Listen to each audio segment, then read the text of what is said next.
The TV series Roswell Conspiracies is one that you will think little of when first watching. You might notice a spark of genius here or there, but these early episodes aren't too noteworthy, besides a few cool properties. So why am I making a video about Episode 3, Mountain Retreat? The show doesn't get good until much later. Well, you see, I'm on a mission. This mission is to review every single episode of Roswell Conspiracies. Yes, all 40. Then I will make a definitive ranking of every single episode. It's going to be awesome, trust me. Of course, all this content will only be enjoyed in the far future when inevitably a small fandom of Roswell Conspiracies will emerge due to this series being available to watch on YouTube by its official copyright owners. Also, A Tune a Day actually managed to get 1,000 subscribers. However, they apparently need 40,000 hours of viewership. So YouTube is being greedy and petty, crushing smaller channels so that they can never monetize themselves. So right now, they need people to watch their content. Just click the link below to instantly go to their channel. The episode starts with True Blood getting ambushed by a bunch of lycanthropes. He manages to incapacitate them. However, their leader, Rock, catches him off guard. Seemingly at the mercy of Rock, the lycanthropes taunt him for coming alone. Glad you came alone. When you're with the Alliance, you're never alone.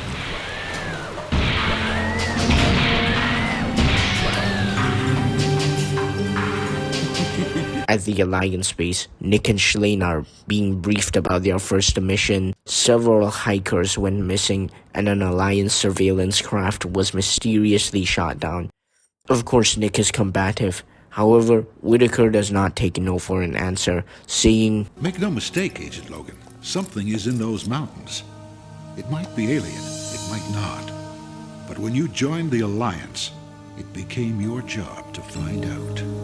If I remember correctly, Nick didn't exactly willingly join the Alliance. Instead, he felt like he had little choice, and if he wanted to learn the truth about his father, the Alliance was the way to go. So Whitaker's gaslighting of Nick is kind of hilarious. Cut to Nick and Shalane in a high-tech yurt right in the heart of the Himalayas. Nick makes some coffee, and both of them are off to investigate the missing people. We get some genuinely solid banter with Nick and Shalane. Stubborn banshee. Just one of a long list of amazing traits you'll come to love. Even early on, the characters are really enjoyable to watch interact. They soon arrive at an abandoned camp and find out that these missing hikers were in fact Alliance agents. They only managed to get a glimpse of a Yeti on a recording device that the missing agents recorded. Before that same Yeti causes an avalanche of snow. Shalane senses this before they see it with her ability to predict death. This is a real trait banshees have in Irish folklore. She uses her energy beams to melt the pummeling snow, narrowly avoiding death. They then make their way back to their yurt, only to find it destroyed, with someone lurking within the ruins. Rower.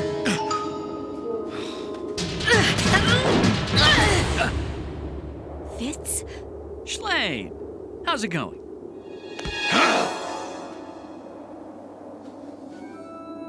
Fitz and Nick. Nima are basically Would you guys side cut that characters out? in almost every episode, What are you two but both doing are out just there anyway? dripping with charisma Detail and works fun. at best in We the have more village great below. banter, No but one then suspects a everyone thing. except Nick is captured by the Yeti.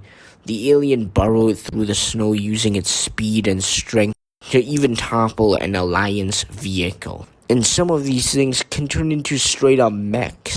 Before Nick can grab a weapon, he falls through a hole and is left clinging on a cliff overlooking a deep chasm. The Yeti roars menacing. Nick roars back. Then the Yeti laughs.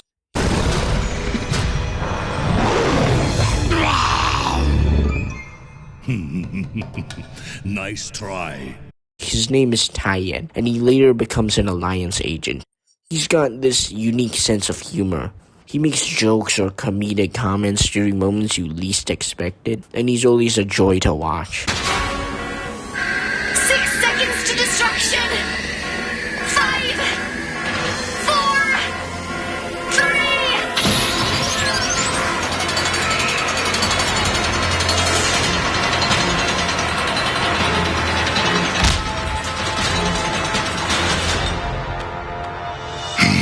4, 2 seconds to spare. Hardly even exciting. But right now, he's about to put Nick to cryostasis, like many others who got too close due to the fact he needs to protect his people, who are actually revealed to be living in an underground settlement of sorts. Nick convinces him that he is a guardian of humans, and he's just now put to sleep. Admittedly, this is a really weird choice. I don't know why they decided to make Tayet so easily convinced of Nick's innocence just because he told him he's a guardian. Yeah, it's a small nitpick, but yeah, these early episodes aren't as well written as the later ones. Tayet, who I just now realized is actually Yeti spelled backwards, and his tribe stole an EMP bomb from the lycanthropes. Essentially, this bomb has the ability to reverse the gravitational pull of the planet, forcing the inhabitants to leave or die. This was used on the Yeti home planet by the lycanthropes. They were forced to become their slaves or risk dying on their planet. The lycanthropes want to get it back, which is why they need the Alliance to find the Yeti stronghold. The Alliance is helping because the lycanthropes agreed to leave Earth when they got the EMP bomb. I think this premise is surprisingly dark even for episode 3 of Roswell Conspiracies. Like, there's EMP bombs that can destroy whole planets. The lycanthropes have made the Yetis their slaves. And the Alliance's sheer apathy towards all this is kind of disturbing. They don't care what happens to the Yetis. They just want to get the lycanthropes off their planet. But of course, the lycanthropes betray them and attack the Yeti settlement. Nick and Tayet stay to fight them, while the rest of the Yetis leave with the EMP bomb. It's a battle that seems lost until the Alliance, still sore at being betrayed, attacks the lycanthropes, and the heroes end up winning in the end. Except for the part where Tayet is imprisoned like all the other aliens the Alliance captures. Nick vows to get him out. He even protects the secret of the Yetis, saying that there was only ever one Yeti he found. Nick disagrees that Tayet should be treated like that, but Whitaker sees the bigger picture. Aliens are just that. Foreign creatures from different planets that are potentially malicious, coming to Earth. Even if Whitaker takes it too far, sometimes he is focused on the greater good of humanity, whereas Nick desires equality for all alien races. It's two different perspectives.